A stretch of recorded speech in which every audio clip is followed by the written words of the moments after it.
Gini Prof, ini ada isu sih Prof, isu Prof tentang ini. Saya dapat informasi Profesor Abdul Mukti itu digadang jadi Kemendikbud, itu benar nggak sih Prof? Isu itu atau hanya isu saja atau gimana Prof? Mungkin bisa diklarifikasi di sini. Ya itu.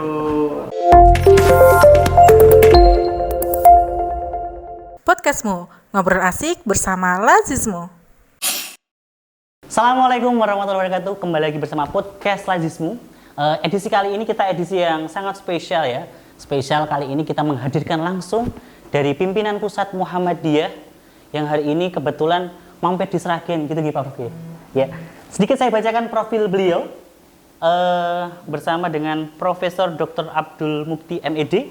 Beliau sekretaris pimpinan pusat Muhammadiyah sekaligus guru besar di UIN Jakarta. Gitu ya Prof ya. Oke, assalamualaikum Profesor. Waalaikumsalam warahmatullahi wabarakatuh. Ya, mohon maaf Profesor. Soalnya nanti kegiatan ini kita kayak diskusi gitu Prof.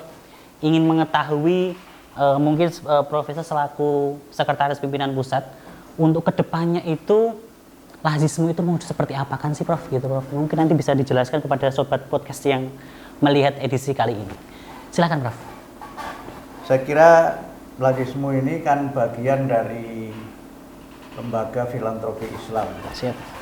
Yang memang oleh Muhammadiyah dikelola sebagai bagian dari sarana untuk menghimpun, kemudian menggerakkan dan memberdayakan potensi ekonomi warga Persyarikatan Muhammadiyah pada khususnya dan masyarakat pada umumnya.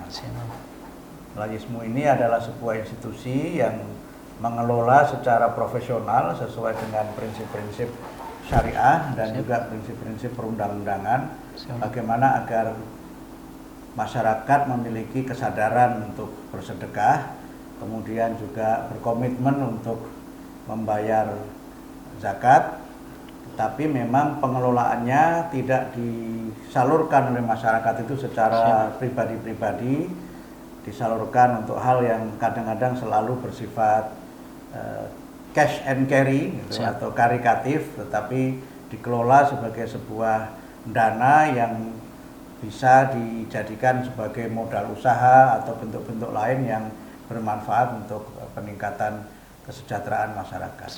Siap Prof. Ya Prof, gini Prof.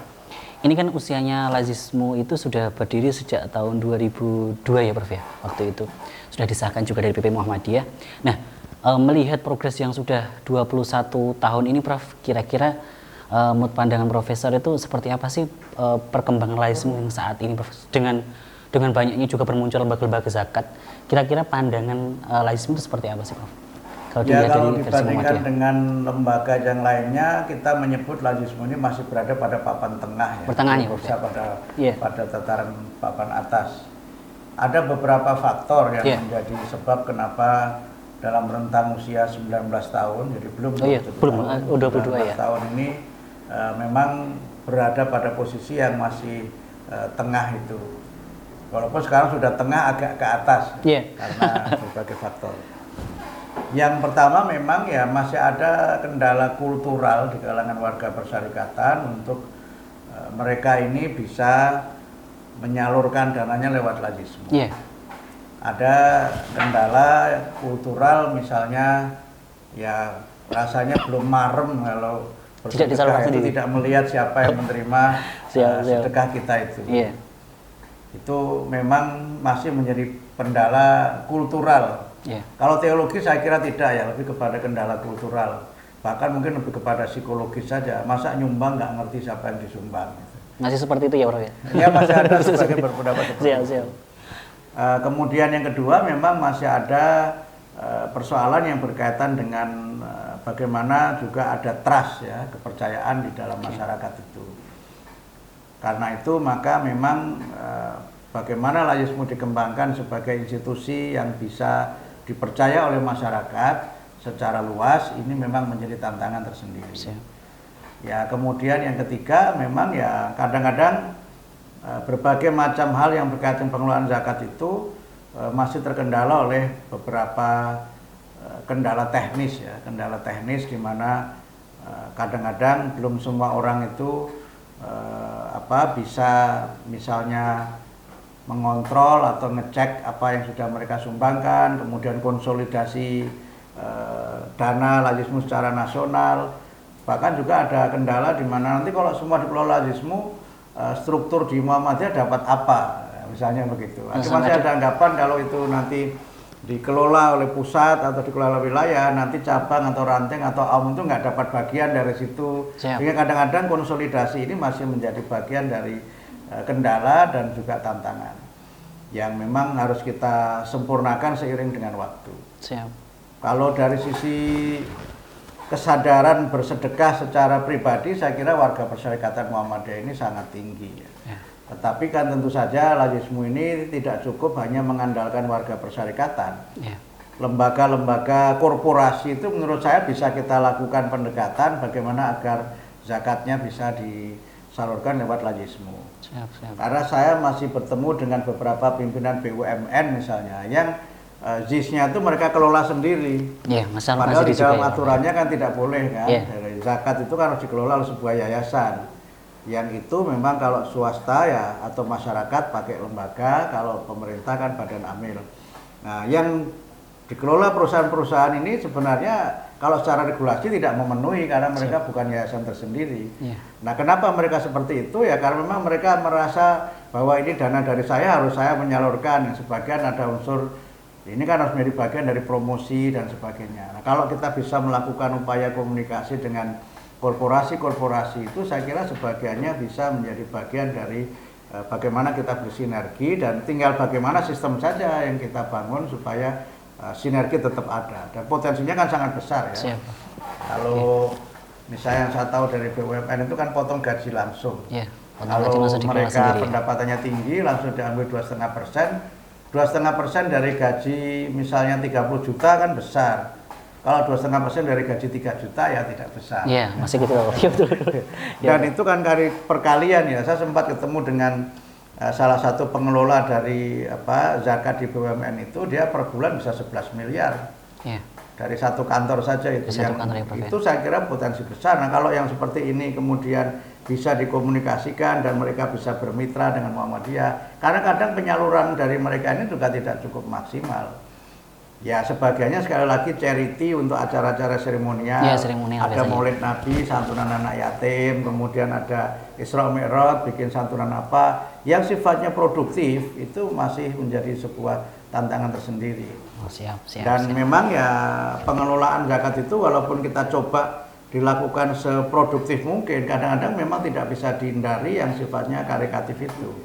Nah inilah yang menurut saya slogan yang sekian lama berkembang, dengan zakat itu merubah mustahik menjadi muzaki, itu kan belum juga terwujud. Sehingga saya sempat berpikir bagaimana kalau zakat itu menjadi bagian dari share atau menjadi modal dari mustahik itu untuk sebuah bisnis.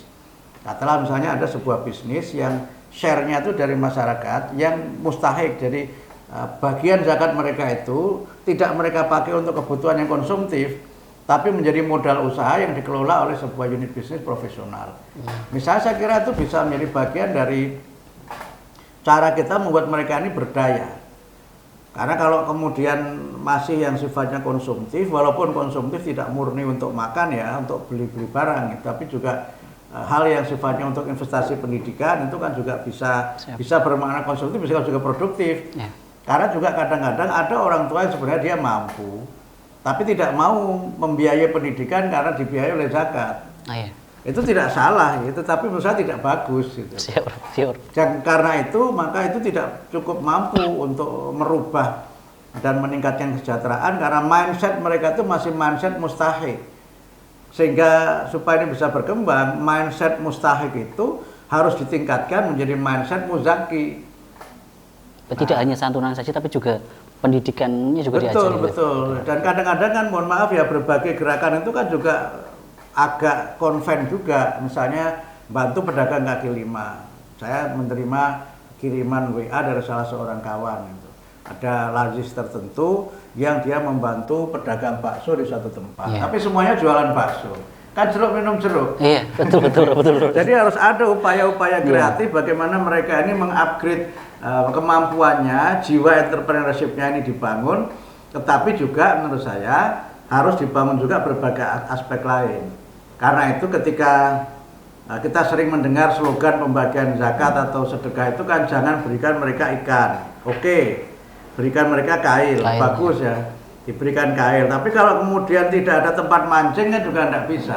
Iya. Kalau sudah diberikan kail ya harus ada tempat mancing. Dan cara mancingnya juga ya, Prof. Iya, dan dipastikan ketika dia ada tempat mancing ada ikannya. Jangan sampai diberi kail kemudian tempat mancing tapi ikannya tidak ada. Okay. Karena itu aspek yang berkaitan dengan zakat menurut saya ada yang sifatnya advokasi. Karena problem kita sekarang itu bukan sekedar problem kemiskinan tapi pemiskinan. Nah, pemiskinan itu ada yang bersifat intelektual, orang memang punya mental miskin, mentalnya itu mental peminta-minta gitu. Kemudian yang kedua memang ada yang miskin karena struktural, sistem tidak membuat dia itu bergerak lebih baik karena usaha-usaha yang besar itu dikuasai oleh pemilik modal raksasa, kemudian aturan CSR itu ya direkayasa supaya tidak keluar ke yang lain tapi tetap saja ke yayasan-yayasan mereka, sehingga sekarang banyak perusahaan yang bikin yayasan, yang yayasan itu menjadi pengelola dari dana CSR perusahaan-perusahaan besar, malah dengan yayasan itu dia bisa mencari duit lagi. Betul. Yang itu dalam teori ekonomi disebut dengan kreatif kapitalisme, itu sebagiannya kan itu bikin yayasan, kembali ke yayasan lagi, bahkan bisa cari duit lagi dari situ. Nah, pada konteks inilah menurut saya memang perlu ada advokasi. Nah, tapi tentu saja laizisme tidak boleh kemudian kendala ini menjadi alasan untuk tidak maju.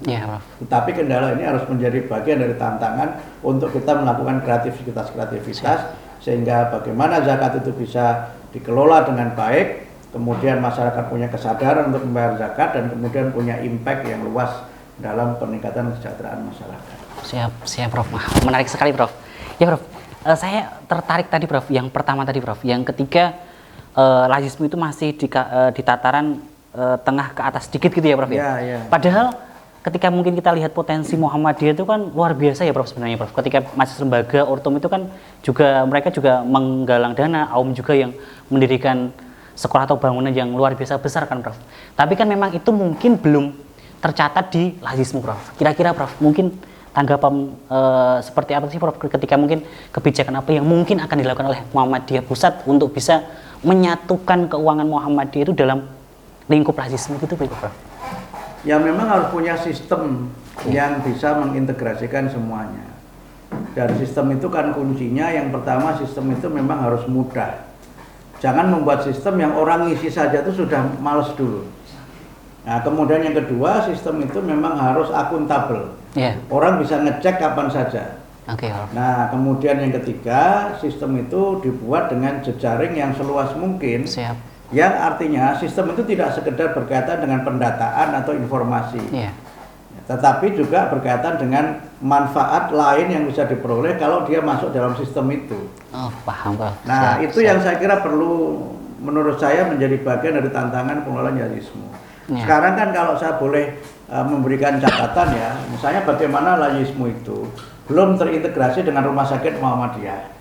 Prof ya. Sehingga masyarakat yang berobat ke rumah sakit Muhammadiyah itu sebagian besarnya kan kalau dia tidak mampu itu masih dari laizisme unit rumah sakit itu, belum kemudian menjadi bagian dari rekomendasi laizisme di unit-unit lain. Jadi benefit dia misalnya menjadi muzaki atau menjadi bagian dari komunitas yang dikelola oleh laizisme itu memang secara internal belum bisa terintegrasi dengan baik. Kemudian yang berikutnya ya memang bagaimana agar kita ini lebih kreatif menciptakan berbagai macam program. Ya saya belum tahu sistemnya seperti apa ya. Misalnya ada lembaga lain yang dia itu awalnya adalah lembaga seperti laizisme menghimpun dana. Tapi dia bisa punya travel agent, bisa punya rumah sakit yang betul-betul gratis, kemudian bisa punya pengelolaan lingkungan hidup, pengolahan limbah dan sebagainya. Tapi modalnya kan dari zakat, infak, sedekah itu. Kan nanti pemilahannya tetap ada. Kalau zakat memang pembagiannya kan tertentu mustahiknya ada di dalam Quran itu. Tetapi kalau sedekah dan infak itu kan terbuka. Nah ini yang memang menurut saya kita harus lebih berani menjadikan sedekah dan infak itu sebagai bagian dari dana investasi yang dikelola untuk pengelolaan bisnis-bisnis profesional, tetapi basisnya tetap sebagai sosial. Jadi orang menyebut sebagai social business entrepreneurship gitu. Nah itu menurut saya kita Lazismu itu agak kurang pada sisi itu.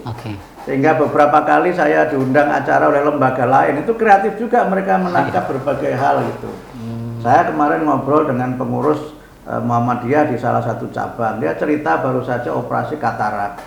Nah, dia cerita saya operasi katarak di daerah X yang dikelola lembaga Amil Zakat X yang itu 100% gratis, tapi dia membranding rumah sakit itu sebagai rumah sakit khusus katarak. Siapa? Rumah sakit khusus katarak, sehingga kemudian dia punya nama. Nah kita kan belum ya, sekarang Sragen saya kira sudah mulailah ada rumah sakit yang dibiayai zakat. Tetapi kalau kita tidak berikan branding itu kan bagian dari cara kita mendapatkan trust dari masyarakat. Cara kita mendapatkan trust dari masyarakat. Sehingga kalau saya boleh membandingkan dengan lembaga agama lain ya misalnya, itu kan ada lembaga namanya, saya sebut saja lah misalnya Rotary Club atau Lion Club. Itu kan lembaga yang dikelola agama lain. Mereka yang di situ itu seluruhnya itu volunteer, relawan. Dan mereka itu bangga punya PIN lembaga itu. Dua yang membuat mereka bangga. Dia bangga karena sudah bersedekah atau berbagi melalui lembaga itu. Karena itu lembaga yang punya nama besar. Yang kedua dia bangga karena bisa menjadi relawan di situ. Nah kita kan perlu membangun kan kebanggaan di masyarakat itu. Betul. Karena kalau sebuah lembaga itu makin punya nama, orang nyumbang itu makin bangga nyumbang di situ. Tapi kalau lembaga itu ecek-ecek, orang nyumbang mau datang aja udah mikir ini jangan-jangan dimakan sendiri oleh pengurusnya, kira-kira kan begitu. Sehingga dalam hal tertentu kita bisa membuat orang yang bersedekah itu bangga menjadi bagian dari orang yang sedekah. Memang ada kadang-kadang kendala teologisnya, ya itu kan namanya ria. Gitu. Tapi saya seringkali canda, enggak apa-apa, itu kan riaul hasanah seperti itu. Itu syiar lah gitu, dimana sebagai syiar. Karena kalau orang tertentu memang ada yang ingin namanya disebut. Ada yang namanya disebut, dan itu menurut saya harus kita bangun konstruksi teologinya. Menyebut nama orang yang bersedekah, zakat, infak itu bukan bagian dari ria, tapi bagian dari akuntabilitas dan bagian dari syiar. Betul. Nah, ini juga penting sehingga nanti Lazismu menurut saya itu juga perlu mencari big name ya, mencari orang-orang yang punya nama besar yang dia menjadi semacam ambasador bagi Lazismu bahwa saya berzakat di Lazismu. Itu kan bagian dari kita menarik untuk kalau dia seperti dia saja sudah ke situ, berarti itu lembaga yang bonafit.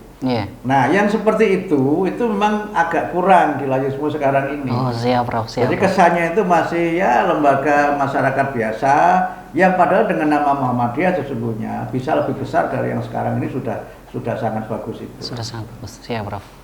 Berarti memang perlu ada tokoh-tokoh gitu ya, Prof ya, yang bisa mempublikasikan Lazismu di depan masyarakat. Yang orang sering menyebut kalau misalnya perusahaan merek tertentu disebut dengan brand ambassador. Nah, Lazismu itu perlu punya brand ambassador itu. Kalau nggak mau disebut brand karena kesannya bisnis, ya sudah grand ambassador. Nah, misalnya begitu, tidak brand tapi grand. Atau duta gitu, duta Lazismu. Atau duta Lazismu. Itu bisa kita lakukan kan, public figure yang memang dia punya nama baik punya nama baik dan punya nama besar. Karena ada orang punya nama besar tapi namanya tidak baik. Bisa ya, betul. Banyak itu, Prof. Nah, itu yang kita perlu hati-hati gitu. Kita perlu hati-hati. Tapi itu saya kira memang belum cukup kita garap. Jadi yang sekarang ini berkembang di Lazismu kan masih community based charity.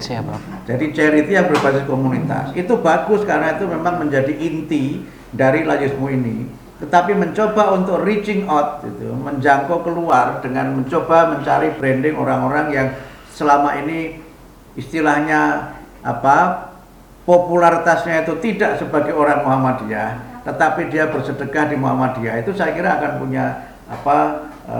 punya dampak yang relatif besar, bahkan mungkin sangat besar terhadap daya tarik orang untuk bersedekah melalui Lazismu itu. Siap, Prof.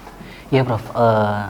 Sebenarnya ketika tadi Prof disampaikan itu kepercayaan masyarakat itu sudah mulai tumbuh juga sebenarnya Prof. Terbukti beberapa lazisme itu juga ternyata mayoritas di setiap kabupaten itu, kota itu donaturnya justru non Muhammadiyah itu juga sudah mulai tinggi Prof. Ya itu yang bagus ya. Berarti sudah mulai tapi jangan juga. Sampai non Muhammadiyah ke Muhammadiyah sendirinya tidak. Nah itu Prof. Nah itu nanti dikasih pesan-pesan kita murni menjadi amil kalau itu. Malah kadang-kadang menjadi makmul. Iya betul, siap. Ya Prof, gini Prof, ini ada isu sih Prof, isu Prof tentang ini saya dapat informasi Profesor Abdul Mukti itu digadang jadi Kemendikbud, itu benar nggak sih Prof?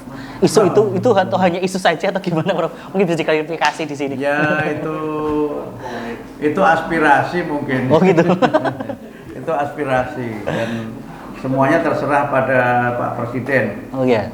Kalau bagi saya menjadi Sekum PP Muhammadiyah itu sudah lebih besar dari impian masa kecil saya itu. Oh gitu ya.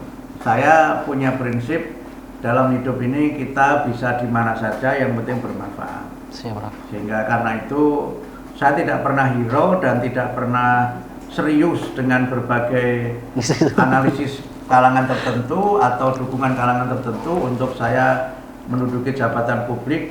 Dulu sempat rame wakil menteri, kemudian tidak jadi, kemudian sempat katanya kalau ini diresapel yang cocok saya dan sebagainya. Tapi kalau menurut saya semua itu Allah yang mengatur. Jadi kita bisa di mana saja dan menjadi orang bermanfaat. Siap, itu tidak harus menjadi pejabat. Oh gitu Prof, siap. Tapi ini bukan karena kemudian tidak jadi terus ini menghibur diri bukan. Tapi itu prinsip sehingga gitu, ya. Dimanapun kita berada kita hendaknya menjadi individu yang bermanfaat bagi masyarakat dan tentu saja kalau misalnya ada amanah ya kita laksanakan dengan sebaik-baiknya. Tapi jangan menjadi orang yang mengejar jabatan, jangan menjadi orang yang mencari kedudukan. Karena yang penting bagi kita adalah menjadi manusia yang senantiasa berpegang pada kebenaran, kemudian bisa sekali lagi memberikan manfaat kepada sebesar mungkin masyarakat. Oke, siap. Oke Prof, mungkin sudah waktunya juga sudah 20 menit. Gini Prof, mungkin pesan terakhir gitu Prof buat pemirsa podcast Lazismu yang menonton itu juga Lazismu juga masyarakat umum Prof. Ya. Mungkin bisa disampaikan Prof.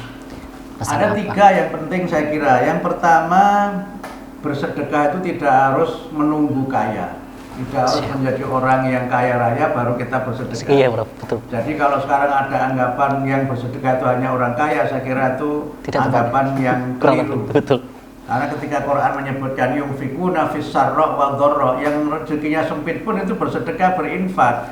Siapa tahu dengan kita bersedekah itu justru menjadi cara, menjadi wasilah Allah membukakan pintu rezeki bagi kita. Siap. Jangan pernah merasa menjadi miskin karena kita ini bersedekah kepada orang lain. Itu yang pertama. Siap. Yang kedua, bersedekah itu tidak harus banyak. Iya. Tidak harus banyak. Berapapun yang kita berikan itu nilainya akan sangat bermakna bagi orang lain. Karena itu maka sedekah yang akan punya impact yang besar adalah sedekah yang tidak banyak tapi dilakukan oleh banyak orang. Siap. Tidak banyak tapi dilakukan oleh banyak orang. Itu yang sekarang orang menyebut dengan sekali lagi crowdfunding itu. Nyumbang 2.000 tapi oleh 2.000 orang itu kan punya impact besar ya. Tetap jadi banyak ya Prof. 4 juta kan? Iya, dibanding satu orang menyumbang 4 juta dan nanti yang didatangi orang itu juga. Iya. Lama-lama kalau nanti ketemu Mas Direktur datang ini mesti minta sumbangan. Iya. Langsung dikali gitu. Dan itu menyumbang itu ini yang ketiga, menyumbang itu tidak harus ruwet. Kita bisa buat sesimpel mungkin. Karena itu maka memang kita harus manfaatkan teknologi itu supaya orang itu memang bisa mudah untuk bersedekah. Ya kan? Jadi misalnya ini, mohon maaf, kadang-kadang kan orang malu ya mencari dana yang recehan itu. Saya dulu pernah menjadi pengurus IJMI pusat DPP IJMI wakil sekjen.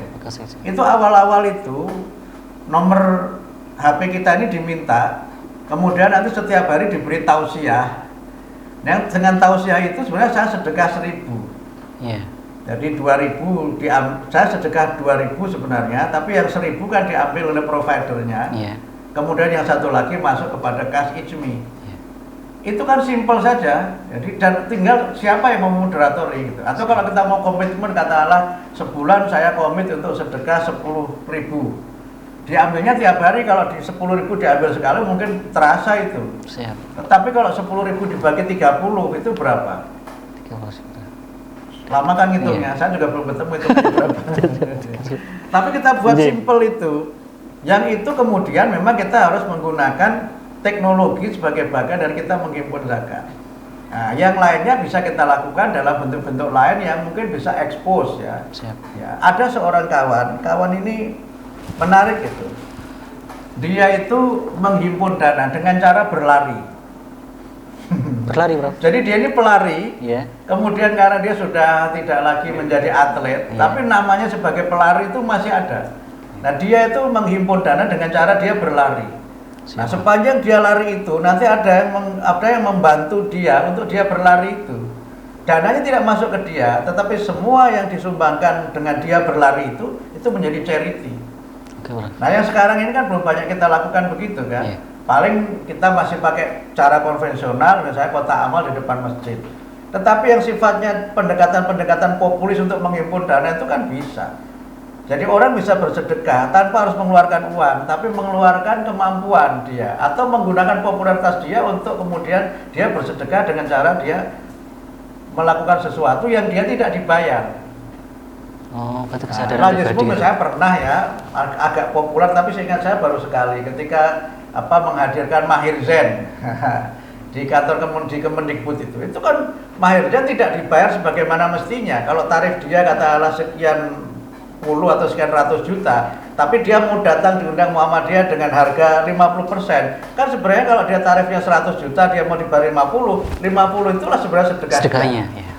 Nah, cara-cara seperti ini itu saya perhatikan belum banyak dilakukan oleh lazismu gitu. Dan itu sekali lagi saya bilang dibuat mudah orang itu bersedekah dan dibuat orang itu bangga bersedekah, dan caranya memang harus cara yang sangat kreatif. Nah, kemudian yang lainnya ya saya kira mematahkan mitos ya bahwa yang sedekah itu harus orang tua. Ini juga saya kira tidak tepat juga. Anak SD bisa bersedekah, anak SMP bisa bersedekah. Jadi bersedekah itu tidak harus menunggu tua. Gitu. Dari muda pun dia bisa bersedekah. Nah, yang seperti ini juga sepertinya belum dilakukan di Lazis, branding seperti itu. Sudah ada kayak filantropi juga sih, Pak. Filantropi kecil-kecil itu yang masuk ke sekolah-sekolah edukasi sedekah dari dini. Iya, tapi itu belum menjadi sebuah movement yang besar. Itu kan masih segmentatif ya, masih segmentatif. Saya membayangkan itu bisa menjadi sebuah gerakan besar sehingga setahun gitu. Misalnya ya di Sragen ini ada Darul Ihsan, SMP Darul Ihsan. Itu berapa dana yang zakat yang dihimpun Lazis, dana zakat infak sedekah yang dihimpun dari SMP Darul Ihsan. Nah, itu kan menurut saya perlu itu sehingga nanti disampaikan ke anak-anak bahwa dalam sebulan ini kita menghimpun dana sekian. Nah, misalnya kan, tinggal nanti bagaimana kita membuat mereka ini bangga. Lalu kemudian untuk distribusinya ya supaya mereka ini ada pride, itu ada kebanggaan dan ada partisipasi, diminta mereka merancang kira-kira dana ini kita gunakan untuk apa. Nah, misalnya begitu kan, itu kan bisa menjadi bagian dari kita mengelola zakat. Sehingga Jadi collecting funding could be very fun. Nah, gitu. Mengumpulkan dana bisa menjadi sesuatu yang sangat menyenangkan. Menjadi kebanggaan gitu ya, Prof? Iya, menyenangkan. Jadi dia buat gembira seakan-akan bermain, tapi di situ sebenarnya dia menghimpun dana yang cukup besar. Siap. Nah, cara-cara yang lain saya kira masih banyak ya, tapi ini yang come up saja yang muncul dalam pikiran saya. Itu bisa jadi gerakan nasional gitu, Prof? Gerakan nasional. Ya, mudah-mudahan bisa jadi juga gerakan internasional. Siap, Prof. Gitu. Sehingga sekali lagi kita nggak usah malu ya. Misalnya begini, ini menutup ya saya kira sudah waktunya.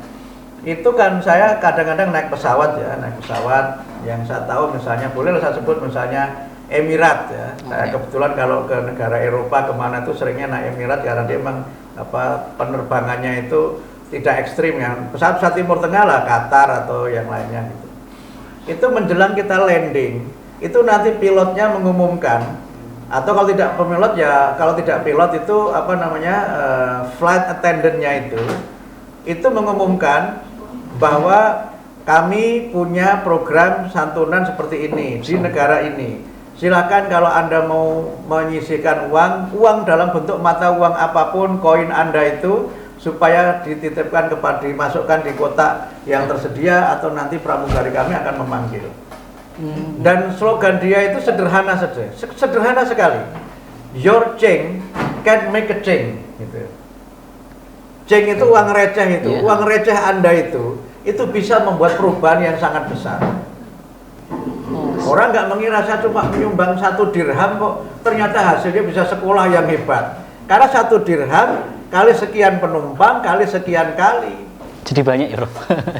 Nah kalau orang nyumbang, saya cuma nyumbang 1.000 kok jadinya sekolah gede. Karena 1.000 kali sekian orang kali 1.000 sarjana. Nah, itu kan tidak kebayang 1.000 jadi 1.000 sarjana itu. Yeah. Nah branding seperti ini itu penting kita buat. Yeah. Itu penting kita buat untuk menjadi bagian dari motivasi orang bahwa untuk membuat sebuah perubahan yang besar itu tidak perlu uang yang besar, tetapi jiwa yang besar. Nah, ini yang saya kira perlu kita lakukan dan mudah-mudahan Lazismu setelah sekarang berada pada papan tengah agak atas. Nah, mudah-mudahan nanti bisa menjadi papan atas. Siap, Prof. Asumsi saya Lazismu nasional bisa di atas 1 triliun. Wah, amin. Lewat ya Pak. Insya Allah. Siap, Prof. Nah, gitu. Siap. Terima kasih, Prof. Atas waktunya, atas bincang-bincang saya selalu, Prof. Terima kasih. Tetap semangat ya. Amin, insya Allah tetap semangat. Oke, demikianlah podcast hari ini. Jangan lupa bagi sobat podcast yang belum subscribe, silakan subscribe, like dan share, dan juga tulis komentar positif Anda di sini. Ketika ingin ada pertanyaan silahkan ditulis di sini. Jangan lupa nanti ketika kedepannya tetap mengikuti podcast kami. Terima kasih, Prof. Sehat selalu. Wassalamualaikum warahmatullahi wabarakatuh. Waalaikumsalam warahmatullahi. Podcastmu, ngobrol asik bersama Lazismu.